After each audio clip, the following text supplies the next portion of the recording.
Welcome to the deep dive. We're here to cut through the noise, get straight to the real insights you need. And today, that's exactly what we're doing. We're pulling back the curtain on the Federal Reserve's, their latest economic roadmap and the crucial decisions that shape our financial world. This isn't just about some dry reports.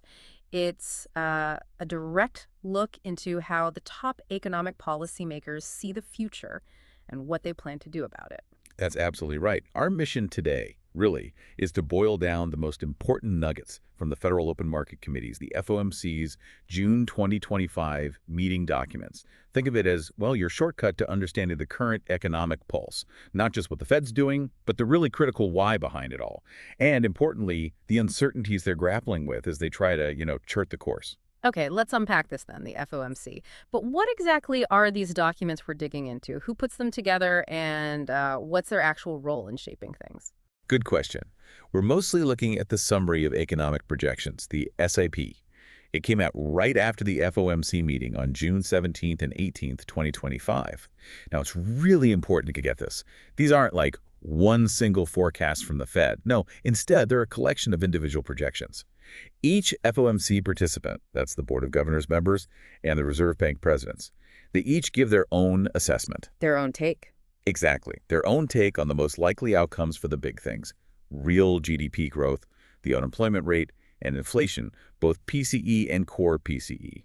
And these projections, they cover this year, 2025, all the way out to 2027, plus this longer run estimate. Right, so it's like their collective informed judgment, but built from individual views, and it's deeply tied into their policy thinking, isn't it? Absolutely. They're not just guessing. These projections are specifically based on each participant's own assumption about what counts as appropriate monetary policy. That crucially includes where they think the federal funds rate needs to go. Ah, okay, so it's like they're saying, look, if we steer the ship this way with interest rates, this is the economic weather we expect. You got it. And that longer run piece you mentioned, that's their view of where the economy should ideally settle down over time. The stable state, the value they expect things like inflation and unemployment to return to, assuming policy is right and no new major shocks hit. It's kind of their economic North Star. Okay, that makes sense. So with that context, what did this June roadmap actually show us? How do these numbers compare to what they were projecting back in March? Any big shifts jump out? Oh, definitely. Comparing June to March, that's where the interesting stuff really is. We see some, well, subtle but pretty significant shifts in how they're thinking. Let's start with real GDP growth. The median projection for 2025, in June, it's actually a bit lower than March. We're talking 1.4% now, down from 1.7% back in March. And 2026 is slightly lower, too. It's not a huge drop, no, but it does signal maybe a slightly more, let's say, tempered outlook for growth in the near term, like they exhibit Yeah. a bit less momentum than just a few months ago. Okay, so a bit cooler on the growth front. How does that map onto the job market? What are they seeing for unemployment? Yeah, for the unemployment rate, it's kind of a similar story, just in the other direction. The June median projections for 2025 and 2026 ticked up slightly compared to March. Like 2025 went from 4.4% expected in March to 4.5% now. It suggests they think the labor market might cool off a little more than they previously thought. Maybe a small price to pay for getting inflation down, perhaps. What's the latest picture there? That's often the trickiest part, isn't it? It really is. And this is where we see the most noticeable change. It's pretty critical for understanding the Fed's current thinking. For PCE inflation, the main measure they target, the June median for 2025, jumped to 3.2%. That's up from 2.7% in March. And 2026 saw an upward revision too. Now, that's not just fiddling with numbers. It's basically the Fed acknowledging, maybe quietly, that inflation is proving stickier, more persistent than they were hoping for. They still believe they'll get back to their 2.0% target in the longer run, absolutely. But the path there, it looks maybe a bit longer and bumpier now. Secure, yeah. And if you look at core PCE inflation, that's the one stripping out food and energy. The picture of persistence gets even clearer. The June median for this year, 2025, is now 3.1%. That was 2.8% back in March. So again, an upward revision, especially for the near term. It reinforces this idea that the underlying price pressures just aren't fading as quickly as hoped. It really implies the inflation fight is not quite done. They might be digging in for a longer slog. Okay, let me see if I back this straight. The Fed's latest economic map shows maybe slower growth, slightly higher unemployment, and, this is key, inflation that's more stubborn than they thought just a few months back. So given that updated picture, what did the committee actually do about policy at the June meeting? Did they adjust rates? Well, despite those shifts in the projections, the big decision was to maintain the target range for the federal funds rate. They kept it at 4.14 to 4.12%. So for you listening, that means no rate change came out of this specific meeting. They decided to hold steady, probably to let the effects of past hikes keep working through the system. Hold steady. Okay. But did they give hints about the future? What about those internal rate projections? Ah, yes. That's where it gets interesting. If you look at their internal memo, projected appropriate policy path for the federal funds rate, Yeah. well, it tells a story. The median projections from June actually show higher expected rates for 2026 and 2027 compared to what they projected back in March. For instance, the median for 2026 went up from 2.4% to 3.6%. It's not a huge jump, but it signals that maybe some participants are leaning more towards that higher for longer idea we hear about.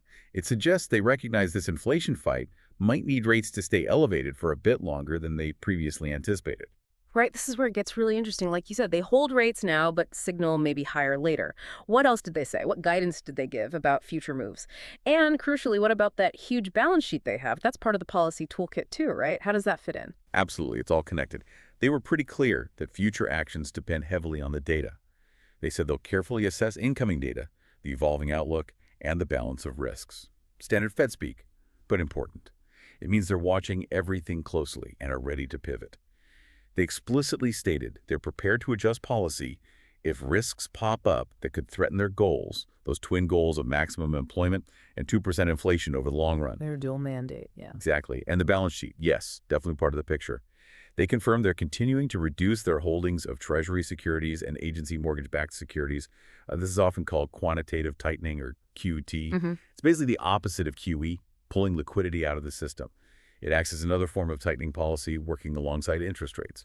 And they gave the specifics, letting Treasuries roll off up to a $5 billion monthly cap and reinvesting agency debt and MBS principal payments above a $35 billion cap back into Treasuries. It's a steady, ongoing process. Okay, steady reduction there. Now, something you touched on earlier, uncertainty. These are just projections, right? Not crystal balls. So how much confidence should we actually put in these numbers? And how do the FOMC members themselves think about the uncertainty around their own forecasts? Yeah, this is a really important point, and credit to the Fed. They're quite upfront about it in the documents. They flat out state that considerable uncertainty attends these projections. Why? Well, because economic models, they're just models, right? They simplify a super complex reality. And unexpected things happen all the time, shocks, events that can throw forecasts off track. Predicting the economy months or years out is just inherently difficult. Like forecasting the weather far in advance. Exactly like that. And they even quantify it using historical forecast errors. For example, they point out that historically, if someone projects, say, 3% real GDP growth for the current year, there's roughly only a 70% chance the actual number will fall within a range like maybe 1.3% to 4.7%. That's a pretty wide range. It highlights the imprecision we're dealing with. It's more about understanding the possibilities than hitting one exact number. So they acknowledge the fog. They do. And what's also interesting is that the individual FOMC participants give their own judgments about the uncertainties surrounding their own projections. They say whether they think the uncertainty is greater than, smaller than, or broadly similar to the average uncertainty over the last 20 years, and they also assess the risks, whether they think the outcome is more likely to be better than their projection, weighted to the upside, worse, weighted to the downside, or if the risks are roughly balanced. Okay, can you give an example from the June report? Sure. So for PCE inflation, many participants felt the general level of uncertainty was broadly similar to history. But crucially, for 2025 PCE inflation, a good chunk of them saw the risks as weighted to the upside, which means they see a greater chance that inflation could actually come in higher than their forecast, even the revised up forecast we talked about. That tells you they're still very focused on inflation risks. Wow. Okay. So even the experts drawing the map are saying, look, there's fog here, and we think things might actually end up being a bit worse on inflation than our main guess. That's quite something. It is quite transparent. And another interesting point they make is about the range of views within the committee versus historical errors. While you do see a range in their individual projections, the actual spread of those projections is often much narrower than the average forecast errors over the past 20 years suggest it could be.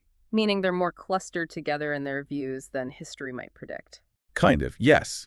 It implies maybe a bit more consensus internally than the sheer volatility of the economy might suggest. And this uncertainty point absolutely applies to the federal funds rate projections, too. The outlook there is highly uncertain. Not because they don't know what they want, but because the appropriate path for rates depends entirely on how the economy growth and inflation actually unfolds.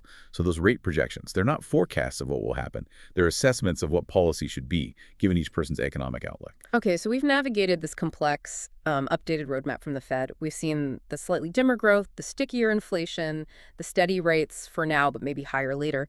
Bringing it all together, what does this really mean for you, for someone just trying to stay informed, maybe trying to plan their own finances or business decisions? Well, I think this deep dive really shows us the Fed is navigating some tricky waters right now.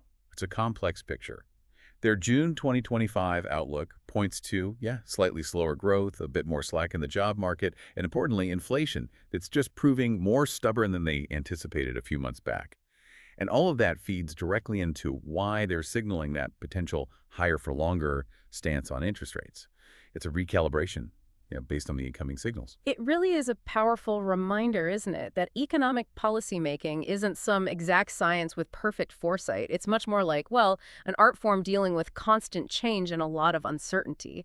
These policymakers are constantly weighing new data, global complexities, trying to steer this massive economic ship with tools that, frankly, sometimes have delayed effects. That's a great way to put it. And maybe that leads to a final thought for our listeners.